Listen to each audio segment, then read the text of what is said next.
Hello, everyone, and welcome to the fifth webinar in our Optim series. I'm trying to get my video camera to start here. So today's topic is how to use Optim's new 1.4 upgrade. And I am your host, Stephen Phillips, co-founder of Thea Interactive. So just recently, a couple weeks ago, we came out with 1.4, but I want to make sure we do the recap of what is Optim, why are we using it, and who is Thea Interactive. After we cover those two things, I'm going to go a little bit deeper into how to actually leverage this 1.4 version to the best extent, with a little bit of a runtime example of what the user experience is, and more in-depth technical demonstrations of how to leverage and extend the functionality inside Unreal Engine for those of you who want to make sure you can take it the extra mile. As usual, there's plenty of time for Q&A, so please interrupt me while I'm talking as you see stuff, and at the end, there will be plenty of time. So, who exactly is Thea Interactive? Well, we've been around for 6.5 years, and we consider ourselves the global leaders in real-time rendering solutions and software. We've done more than 100 projects in Unreal Engine, ranging from real estate walkthroughs to engineering demonstrations and marketing and entertainment, just using Unreal Engine for any interactive experience that we can. And by doing that many projects and cleaning up that many models and programming so much of the same interactivity over and over again, we have certainly felt the pain of a typical Unreal dev. So we started to compile our skills into software products for the rest of the Unreal Engine development community. So that's where Optim comes in. Optim is a suite of tools to accelerate the real-time rendering pipeline with a growing breadth of work to cover different areas of that sort of workflow. So we started off with an importer, which was a way to automate the common optimizations needed for big 3D models. And we had since expanded that earlier this year to be an in-editor toolkit that lets you do a lot of those same optimizations and common utilities just right there in the editor really quickly. And these days, we are really excited and focused on collaboration. So we let people use the Optim plugin to set up multi-user experiences in their Unreal Engine project in just 10 minutes or less, and use it for a really compelling, rich, interactive experience with their stakeholders. Like in this video example, these two users are in the same scene, drawing in 3D and discussing the design changes that need to be done in this environment. Taking a bit of a step back, 1.4 in general has a lot of UI refresh. So we have a much cleaner and compact UI for the toolkit, as well as the multi-user collaborative template. There's a lot more information and tooltips. So there's pop-ups and helpful hints to tell you what certain pages do. And we automatically minimize the Optim toolkit if you're outside of focusing on the editor, so it doesn't get in the way of your other stuff throughout the day. And one of our favorite sections of the toolkit is the selection menu, where you can actually select huge batches of models in your scene based on attributes like the size, the number of triangles it has, even the name of the asset. And we've expanded that a little bit with a few extra options. We have select by light map resolution, where you just specify the range of light map density, and select by actor type. So that means you could just in one foul swoop select all the static meshes of your scene, or select all the rectangular lights, or select all the planar reflection captures, things to that effect. And what we're famous for really these days is making sure that people can create a collaborative experience in a really short amount of time, instead of programming a lot of replication code and all the typical stuff. So we've been streamlining that even more. And now the installation for our template is just 3 easy steps. You just, you get the information, you confirm, download, and restart your editor. And we inject all the code for you to handle those rich experiences. So making great strides there, and I'll be sure to show off how to use that in just a few minutes. And one of our really upcoming missions is to make it easier to do this on non-VR setups. Virtual reality was a really huge emphasis for us as a company over the last several years, just because of it being cutting edge and really great for the architectural stuff that we typically do. However, we realize that especially in today's time, not everyone's got the headset, not everyone wants to put it on at their desk. It's not applicable for every single project. So we're trying to make sure that our desktop mouse and keyboard setups have feature parity and people can still do a lot and be involved with that setup. Real quick, I'll dive into some of these a little deeper, but just a few of our other new features we've added to our collaboration template includes 3D markup, where you can draw it in midair, like you saw in the video.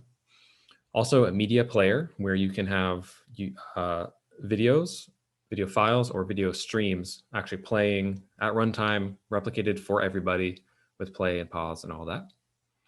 We have sticky notes for the VR users, where you can pin these little papers on whatever objects you want, color code them, type a note inside. You could then use the render tool to capture any of that feedback. We also have a new web browser that's a little bit experimental, and I'll show that off. And you can now grab objects in the scene if you set it up with our Blueprint class that I will be demonstrating as well. So I would love to switch over to a live demonstration of a compiled application that I built from that architectural scene we were just talking about earlier. So this is the new 1.4. One of my favorite pieces of this now is that we automatically launch in windowed mode. So that means you can move the application around, rescale it as needed, and of course make it full screen, but a lot more flexible than the auto full screen that it was doing previously. What we do have is a similar flow, but a brand new polished look for setting up your session. You can always do the standalone mode where it's just you jumping into there, and now it's even faster to do that. But of course, a multi-user is what we're here to talk about. So when you choose a multi-user session, now you have to pick a type of connection where we support local area network and the cloud. So the local area is where none of your data, none of the communication leaves your network. It doesn't go to the cloud to get processed by a third party anywhere. However, it does not have the voice communication, the VoIP. The Steam option here is internet enabled, so anyone on the planet can join into the session, of course, if they have your application that you gave them. And it has voice communication, and there are no extra firewall or router settings to set up for that. So that tends to be our favorite, but we know not everyone can have Steam. And while we are looking into alternatives to the Steam API for this, in the meantime, the LAN connection is the fallback. So once you've got a session picked out, then you would want to either host it or join one if there's already a host. So I'll host this session. And this is one of the bigger changes. We now have a session key for joining a session.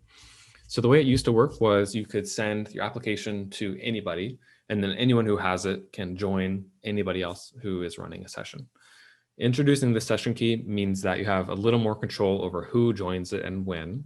And if you were to distribute this same application to multiple teams, they could each have their own separate meetings within the space if you were trying to keep it locked down. In the future, we want to just open it up to more options where you can be this locked down or completely open. But for now, I can just continue. I've got my name and my accent color, which just affects the menu and the avatar. And of course, we support both desktop and VR. I'm currently on the desktop, makes it a lot easier for the live demonstrations. So this is that same scene, the Getty's Town Place suites that we quite often show off. And just like normal on desktop, I can hold down the right mouse button and fly around with WASD. I can inspect every inch of the space in really high detail, which is great.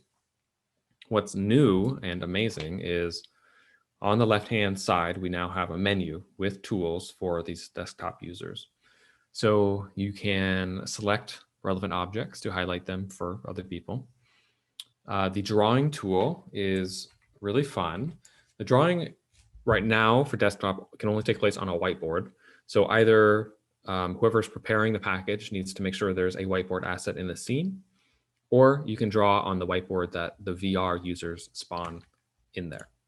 You just click on the draw mode, you get a radius, color, and you can just go to town on doodling or sketching or actually making notes on something that is officially, approved or not approved.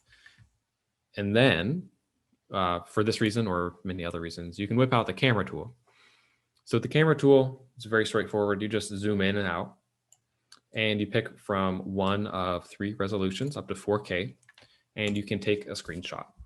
So with no hitching at all, we now have a 4K rendered image sitting on our hard drive in this project directory.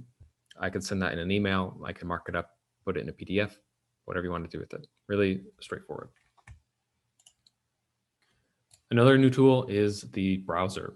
So the browser is a little bit of like an early access, and it currently does have some limitations as far as not being compatible with every single web framework and web technology. So your mileage may vary. For example, I'll type in the Unreal Engine website. But it's a fun way to access content from within your application without going outside of it. Same thing with being there in VR. You can even create these web browsers in 3D and have people be able to move them around and look at them together. You can see that this page is loaded, missing a couple background videos, but otherwise all there. We even support multiple new tabs that you can switch between for references and so forth. You can stream in quite a bit. You can do mural boards or some other mood board websites. We've gotten a whole Google Slides presentation to be running inside of here. It's pretty fun what you could do with it. So we encourage you to try it out and let us know what you think is the best application of it.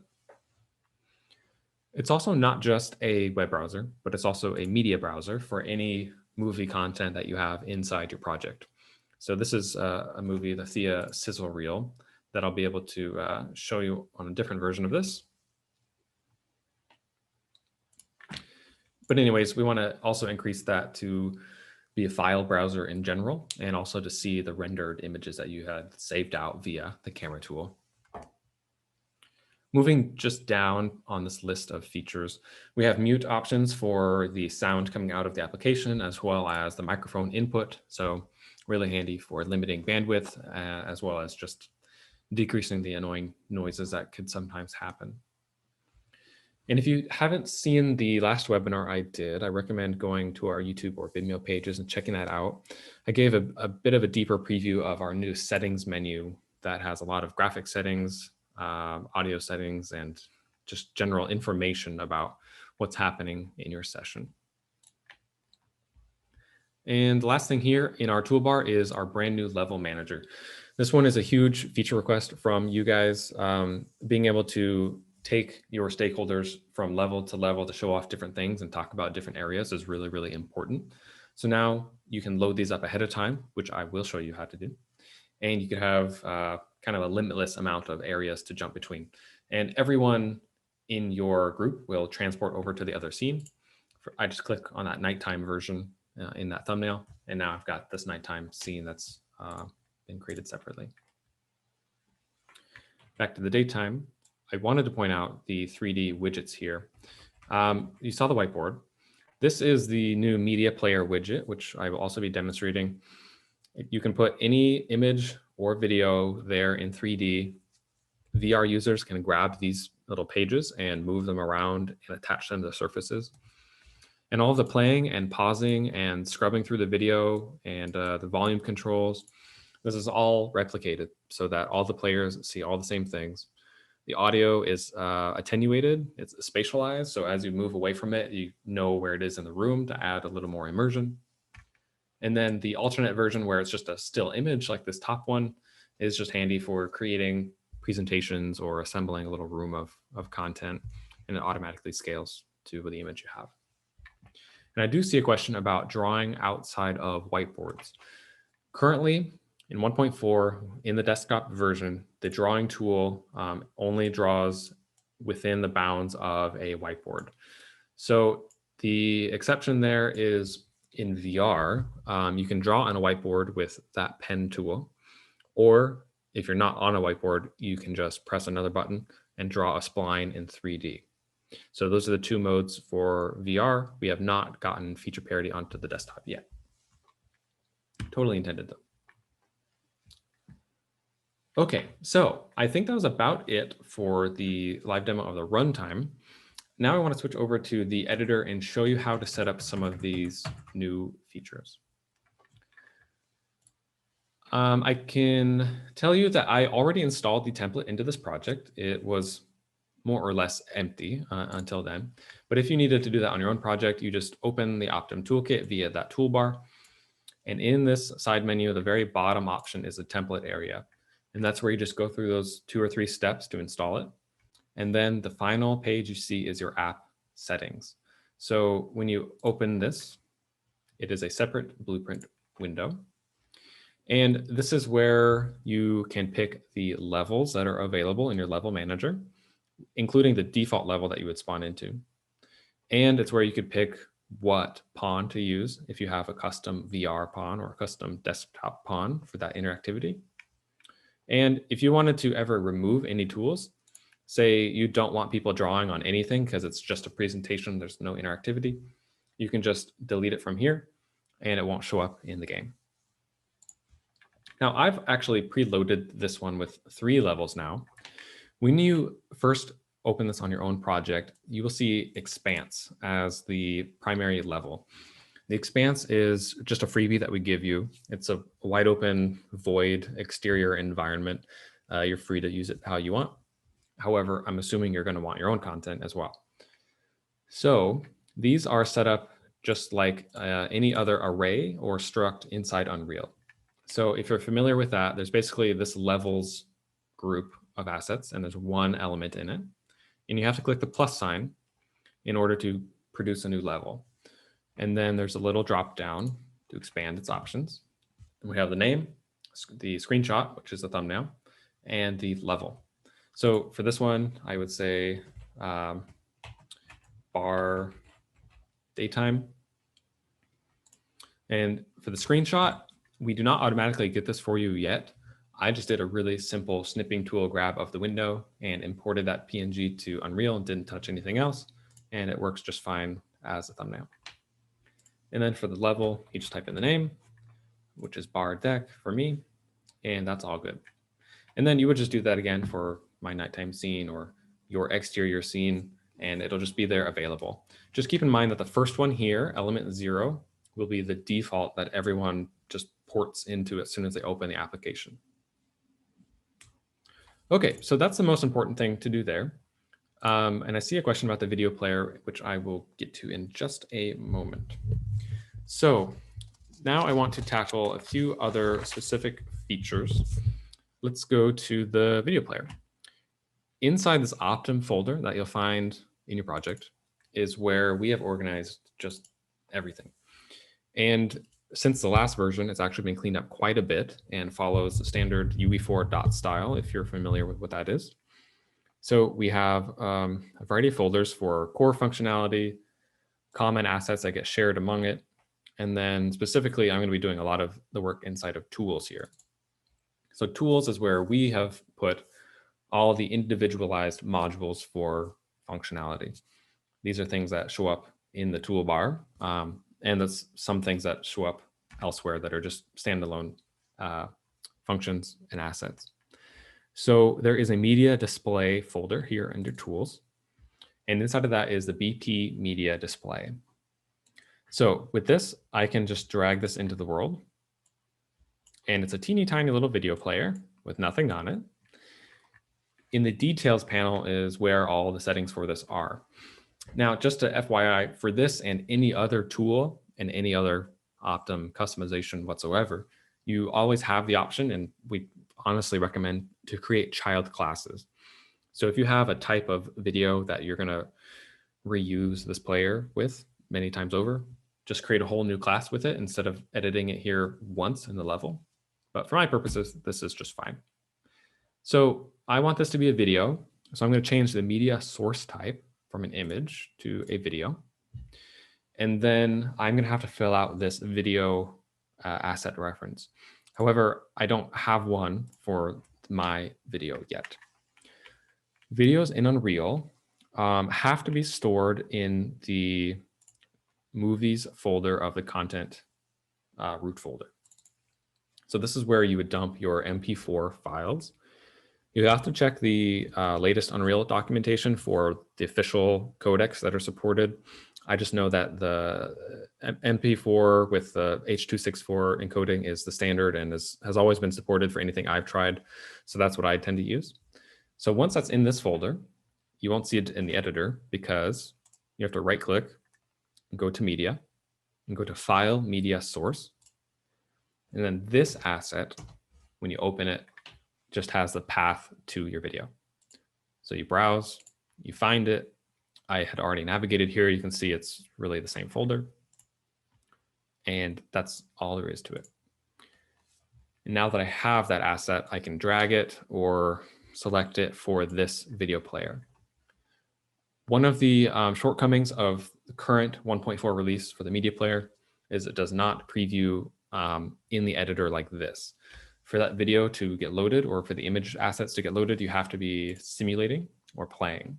So you can see the beginnings of the logo and the black border here. So now we have a 3D video player that can be tapped on in VR or clicked on with the mouse and works really well. And that's really easy to set up. It's better than creating your own UMG widgets from scratch and setting up replication and playing and pausing and all that. All right. I think I answered your format question. Another topic that is really common for our Optim users is customizing the avatars. As you saw in the video, by default, we provide these futuristic, clean, robot type avatars, which is, it's gender neutral. There's no skin color. It's not awkwardly realistic. However, that doesn't suit everyone's project, doesn't suit everyone's stakeholders. So you're welcome to customize it. What you're going to do for that is, again, go to the Optim folder or just search in your content browser for VR pawn, and I'll show you the whole folder here. So this BP pawn VR is the one that I'm going to edit. There's also a desktop pawn that you would want to edit as well. And the hands are their own separate asset to change. But just for this case, I'm going to change the torso and the head of the VR pawn. Instead of opening it, what I should have done, this is the lesson we're trying to teach all of our users, is to create a child class. So if I edit this pawn right here and customize it, make it look beautiful, as soon as I go and upgrade my project with 1.5 or whatever the next version of Optim is, it's probably going to get overwritten. So you create a child class, you name it whatever you want to name it, and we recommend putting it somewhere else. So creating a folder somewhere in your content browser that is like, my content. And then going and finding your stuff and moving it over there. And so now that the child is here, it's completely safe. We can upgrade Optim, we can upgrade the original assets, and this child will inherit all of those upgrades, but have your overrides. So now that I open up this child, you can see that it's a bit crowded with, game assets. This big awkward rectangle is the nameplate. I'm going to actually hide that just for clarity's sake. But the avatar mesh is made up of these two static meshes. There's a head and a torso, and those can be replaced with whatever you want. If you're trying to replace this with a animated or not skeletal mesh, you will have to do extra work. You will have to find all the references for these static meshes and replace them here. We have not made that a really simple just reference switch yet. So it's expecting you to switch out the static mesh. But I can just select my head and I can go find another head that I imported from another project. And I can find the torso and replace the torso with one from another project I had. And I can actually drag this character into our scene. And now we have a tuxedoed woman as our avatar. So if you've got the meshes, it's really easy to customize it just like that. We don't have a built-in, Sims type configurator for creating a custom face. But if you were to build that, it's really easy to just hook it up with our system. The only thing is to actually make that happen, you're going to need to make sure that this is the default pawn for your application. So that's, again, where you could easily get to Optim and get to the app settings button. And now in here, the same area, we change the levels. We're going to change the default pawn and the pawn type for the VR. Instead of it being just the VR, we can make it the VR child. And all our future users will look like the tuxedo. All right, look at my other notes. One of the other things I wanted to do was grabbable objects, which is a bit of a hidden feature.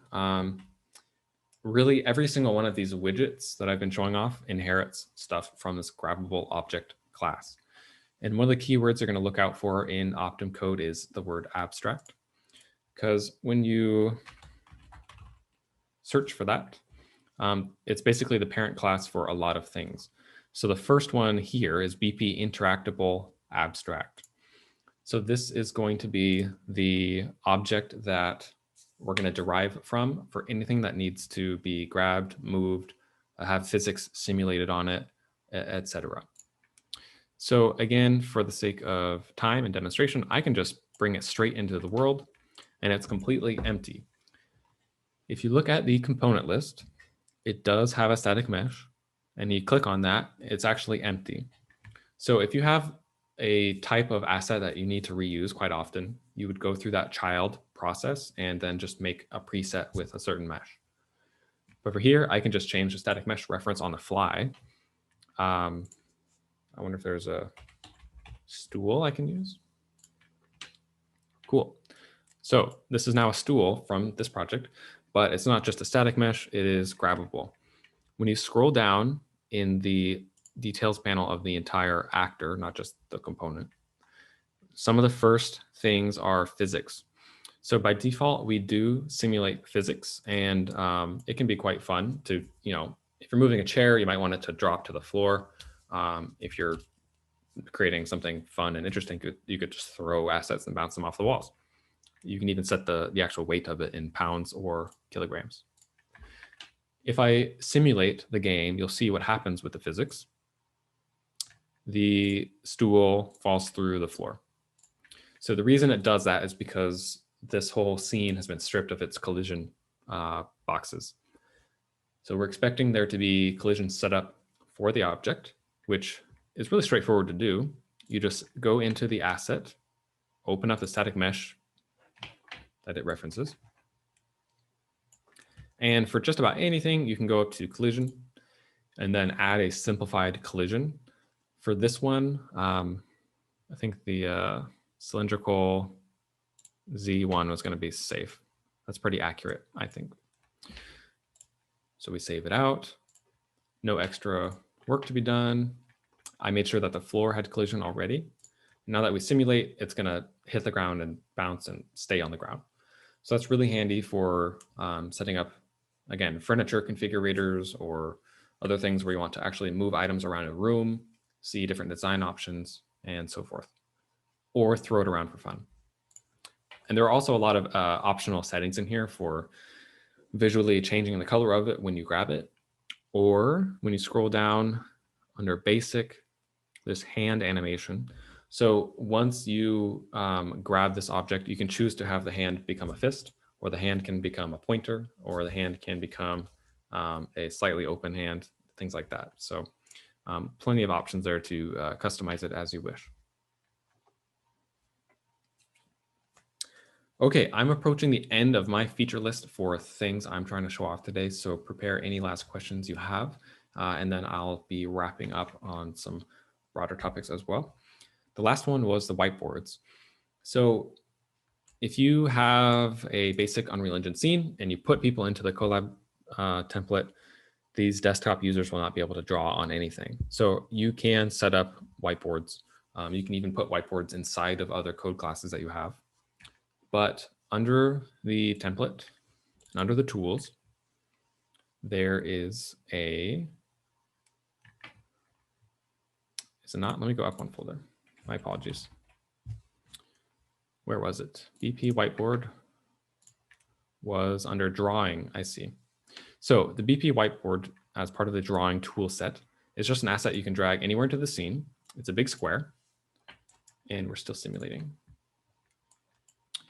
This can be rotated, moved, scaled. You do whatever you want with it, and you can put it up on any sort of wall or surface you want as well. And then when you play the game, it'll actually spawn in these clear buttons, undo buttons, redo buttons. And it's really easy just to make your own personal whiteboard, and then anyone can draw on it in your official area that you designated for that. So we're trying to make it easy to just add all these different ways to configure your own custom collaborative experience and not just use the out of the box one. So definitely be doing some digging around in this tools section, because all of this is extensible. All of this has the programming just laid out for you, so you can adapt it, extend it, modify it at will. And again, keep an eye out for these abstract blueprint classes, because you're going to be making children of that to do whatever you want. So you could make a confetti gun tool abstract where anytime it's activated, there's an explosion of confetti. And then in that app settings that I showed you earlier, it's not going to open. In the app settings, there's the tools section for the, playing again. For what tools to add, like the drawing tool and the camera tool and the browser tool, you could add your confetti gun tool there, whatever you want. And it'll show up in that main menu for all of your users. And of course, you can configure all of the color schema to match your branding. Even the whole main menu, you can replace with your own branding to make it a customized experience, so on and so forth. We're just trying to make it really easy for Unreal users to create their own compelling experiences, really. So any other questions that you guys have? The last two were great questions.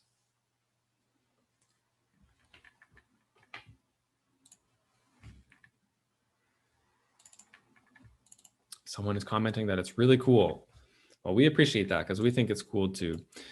We're always looking for requests. We are also very open to working with people on custom versions of this. So if you say the tool abstracts are amazing and you have an idea for a tool, but you're not really a blueprint programmer, you can always come to us and we can set you up with your own custom tool or build an entire white labeled thing for you if you wish. And let me go back to my slideshow.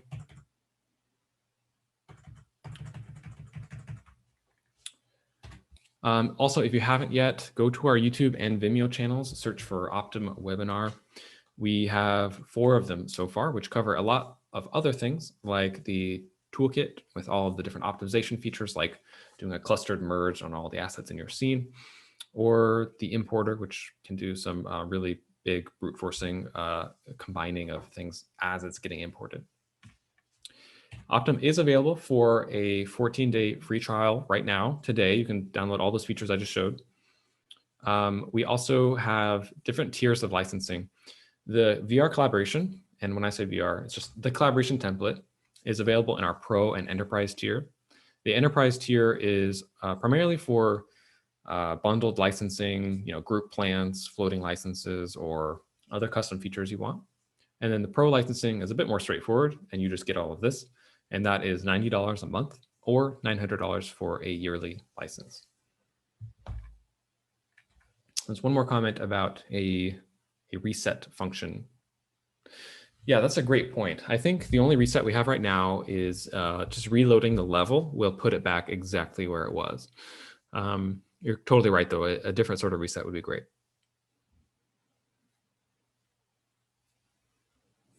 Yeah, and as I mentioned on the last webinar, currently do not have any constraints for the physics. So you can't specify that the chair can only rotate on one axis. You can't specify that the chair can only move 12 inches left or right. It is a bit of a free game for you to use that responsibly. A question about number of users. We have not really hit a limit on number of users. We recommend 10 to 12 at once. So that's for primarily bandwidth reasons. Sometimes the VoIP can really soak up somebody's internet connection, and you end up losing some packets. But really, there's no functional limit. We've had our entire team in there, no problem. Oh, and I forgot to mention there's a new chat bot, a box, not bot, chat box in the experience, so that people who don't even have VoIP or who have mic issues can actually send messages to one another. It's very cool. All right, I am seeing that we're running out of questions, and I've covered all the topics I want. Thank you so much for checking out the latest 1.4 release. Go start your free trial, or if you need a refresh or want us to discuss it with you in person, we'd be happy to do that as well. So I wish you a good rest of your day. Thank you.